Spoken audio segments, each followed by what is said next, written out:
Discipline wasn't asked for in Rome's legions. It was carved into flesh. What hidden force forged the secret hierarchy that made Rome's army unstoppable? Inside every rank hid men who could ruin you with a word or kill you without one. No barbarian was ever as terrifying as the men in your own camp. One man stood above the chaos of 5,000 soldiers, the legate. He wore polished armor, but his real weapon was the authority to send men to their deaths. This wasn't just a military position. It was political power wrapped in iron. Senators and nobles filled these roles, men who saw command as a stepping stone to higher office. They didn't earn their rank through battlefield experience, but through connections and family name. Yet when the fighting started, their decisions meant life or death for every soldier under them. Take Julius Caesar during his Gallic campaigns. As legate, he didn't just lead. He transformed his legions into an extension of his own ambition. He could order a bridge built in a day or a town burned to the ground by nightfall. His soldiers knew one thing: disobedience meant crucifixion. But the rewards for loyalty could make men rich. This was the legates balancing act terror and reward, politics and warfare. Imagine giving an order that would send hundreds to their deaths. At Alesia, Caesar did exactly that, encircling the Gauls despite being outnumbered 3-1. His centurions passed down the commands, his soldiers obeyed without question, and 50,000 Gauls perished. The weight of those decisions left marks no armor could hide. Some legates cracked under the pressure, their hesitation costing battles. Others, like Caesar, thrived on it, their names etched into history. The soldiers whispered about their legate in the tents at night. Was he another politician playing general, or a true leader? They watched how he carried himself, how he treated his men, whether he shared their hardships. A bad legate could destroy morale with a single arrogant command. A great one could make men walk into certain death for the glimpse of a reward. This was the paradox of Rome's supreme commanders. They came from privilege, but their failures weren't forgiven. A defeated legate might lose his political future or his life. When Crassus fell at Carrhae, his severed head became a Persian trophy. Rome remembered that lesson. Leadership wasn't just about birthright, but results. The legate's tent stood at the center of camp for a reason. Every messenger, every scout's report, every supply request flowed through him. He decided when to march, when to fight, when to retreat. His strategies determined whether his men ate or starved. There were no committees, no votes, just one man's will imposed on thousands. Yet even the mightiest legate depended on the men beneath him. His orders meant nothing without the officers who enforced them. Some were career soldiers, others wealthy dilettantes, but they all played a part in the machine. And none were more important than the men who truly controlled the ranks, the centurions. Their vine rods were already cracking in the distance. Between the legate and the legion stood 6 men, the tribunes. Some were seasoned veterans, forged by years in the field. Others were aristocrats, sons of senators, more familiar with politics than warfare. This blend created tension. The battle-hardened knew the cost of poor decisions, the well-connected often didn't. And when those worlds collided, the legion felt every tremor. Then came the prefect of the camp, a different breed entirely. A former centurion, he rose not by title but through grit. While tribunes debated and postured, he kept 5,000 men armed, fed, and moving. He built the roads, dug the trenches, counted the grain. Glory never touched his hands, but failure would expose him instantly. Without him, the legion stalled or starved. Some tribunes led with honor, earning respect in the mud beside their men. Others treated their post as a political springboard, issuing foolish orders the centurions had to quietly correct. Veterans could spot the difference instantly. One rallied a cohort, the other risked it. Yet even inept tribunes had purpose. Diplomacy, administration, securing support from Rome. Their survival often ensured supply lines stayed open. But true authority came from the ground up. The prefect built it, the centurions enforced it, the legate commanded, but the centurion's glare kept the machine alive. Every soldier knew the sound, the sharp crack of a vine rod striking flesh. It meant a centurion was near, and his word was law. These men weren't just officers, they were the living machinery of Roman discipline. Each commanded 80 men, wielding absolute authority over their century. To disobey meant beatings. To hesitate meant shame. but to earn their approval could mean survival when battle came. The path to becoming a centurion was written in scars. Most started as common soldiers, surviving decades of war to prove their worth. Only the toughest, advanced, men who could take a wound and keep fighting, who could make others follow them through chaos. Promotion wasn't given lightly. A soldier had to show not just bravery, but the cold efficiency Rome demanded. The best centurions knew when to be brutal and when to show mercy. Their men feared them but would also die for them. At the top stood the primus pilus, first among centurions. His century held the legion's right flank in battle, the most dangerous position. He advised the legate directly, his voice carrying the weight of hard-won experience. This rank didn't just bring honor, it opened doors. A retired primus pilus might enter politics or become a provincial official, but the price was high. He had to maintain perfect discipline while leading from the front, where death waited for any mistake. Centurions turned chaos into order. During Caesar's siege of Alesia, when Gauls attacked from both sides, it was the centurions who kept the lines steady. They shouted commands over the din, repositioning troops mid-charge.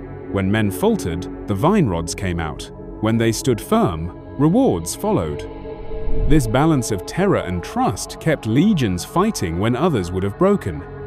Their brutality served a purpose. In camp, centurions trained recruits relentlessly. They drilled formations until movements became instinct. A recruit learned to march 20 miles in full armor, build fortifications in hours, and wield the gladius with lethal precision. The short Spanish sword was perfect for close combat, light enough for quick thrusts, heavy enough to kill with one strike. Centurions ensured every soldier could use it without thinking. Yet centurions also cared for their men. A good one knew each soldier's name and weaknesses. He made sure they had proper equipment, that wounds were treated, that grievances reached the tribunes. This dual role, father and executioner, created an unbreakable bond. Legionaries might hate their centurion one day and thank him the next when his training saved their lives in battle. The system bred loyalty through necessity. In the heat of combat, hesitation meant death. When a centurion yelled, "Form testudo," there was no time for debate. Shields had to snap into position instantly. Those who disobeyed endangered everyone. The vine rod's sting was a mercy compared to the spears that would follow a broken formation. This harsh discipline didn't end at the battlefield's edge. Centurions enforced camp rules with iron consistency. Late for watch duty, 50 lashes. Stealing from comrades, demotion to manual labor. Mutiny, execution. But they also rewarded valor with extra pay, better quarters, or commendations to Rome. The message was clear: excel and you rise, fail and you suffer. Their influence reached beyond their century. Engineers building siege engines answered to centurions overseeing the work. Medics followed their orders when prioritizing the wounded. Even the legate relied on their blunt assessments of morale and readiness. Remove the centurions, and the legion collapsed into chaos. And when the fighting ended, it was the centurions who tallied the dead, who decided which feats earned promotion, who delivered the hard news to grieving families. They were Rome's true backbone, not just enforcers, but the living will of an empire built on discipline. Now their shadow loomed over the next link in the chain, the optio, the centurion's right hand, who stood ready to lead if his commander fell. His was a position of waiting, watching, and always being prepared to step into the blood-stained sandals of a dead man. The optio stood one step behind the centurion, watching, waiting. His was the most precarious position in the legion, second in command of a century, but only a heartbeat away from leading it. If the centurion fell, the optio had to take charge immediately, with no time for hesitation.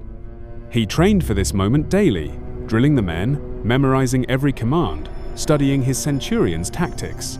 But no amount of preparation could guarantee survival when the fighting started.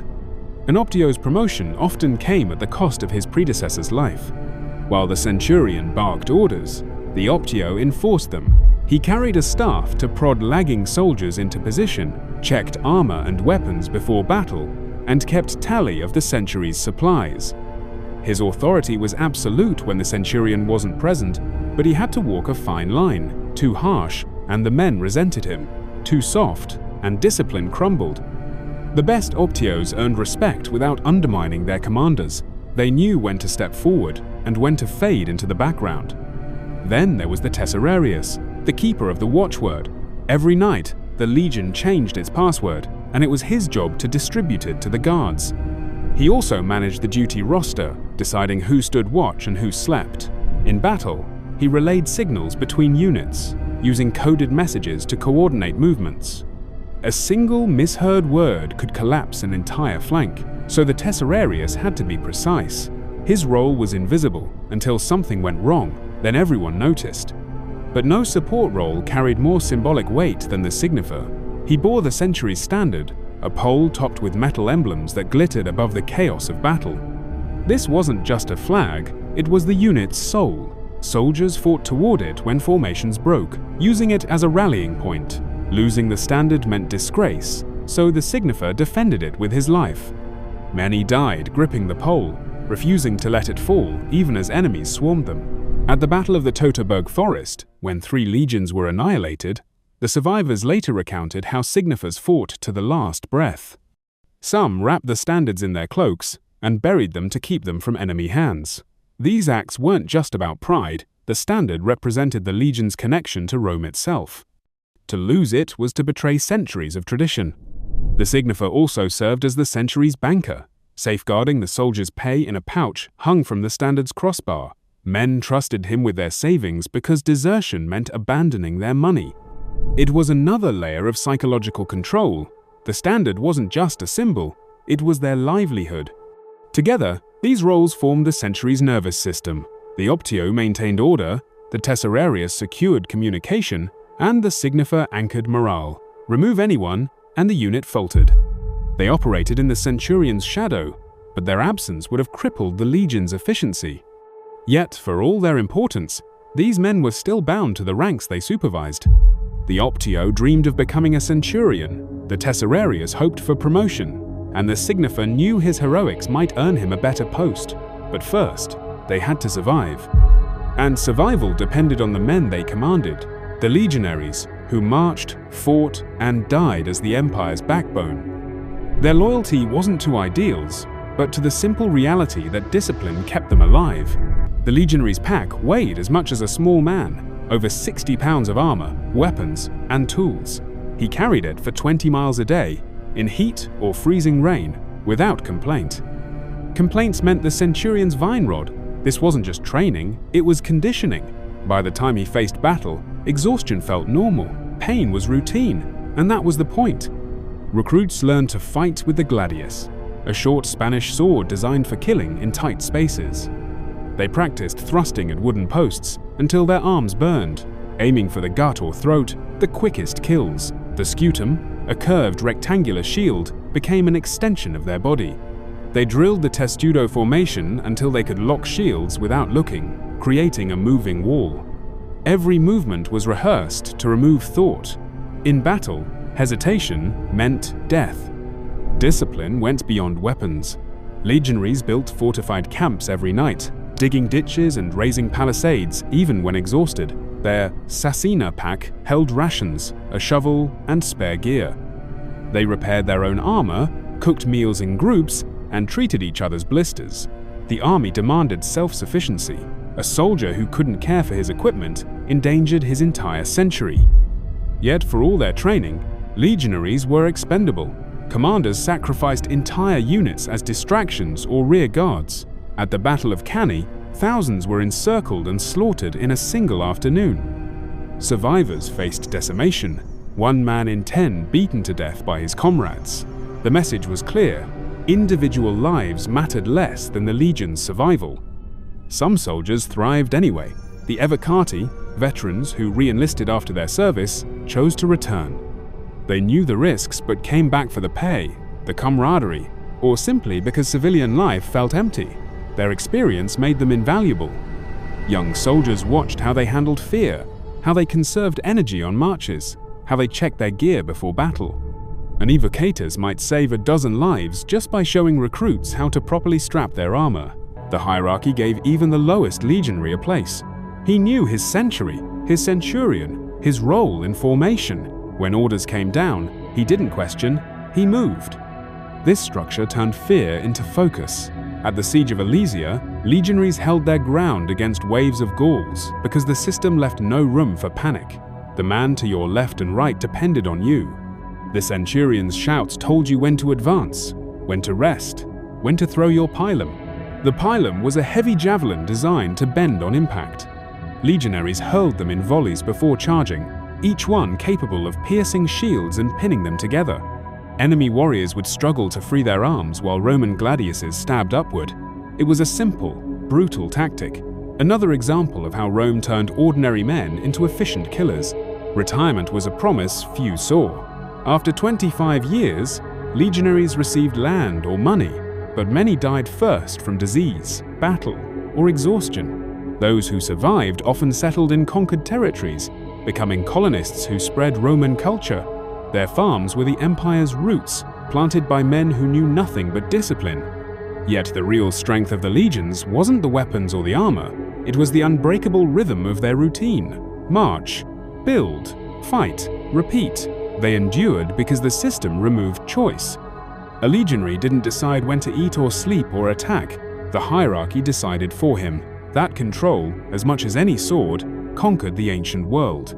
Behind the front lines, other men made this conquest possible. Engineers who built bridges in hours, medics who stitched wounds with needle and thread, these specialists turned battles into campaigns.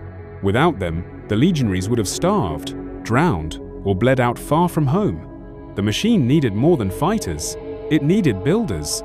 If you're finding these behind-the-scenes roles as fascinating as we do, don't forget to march over to that subscribe button, like and hit the bell now so you won't miss our next deep dive into Rome's incredible military machine. While others slept, Rome's engineers built empires.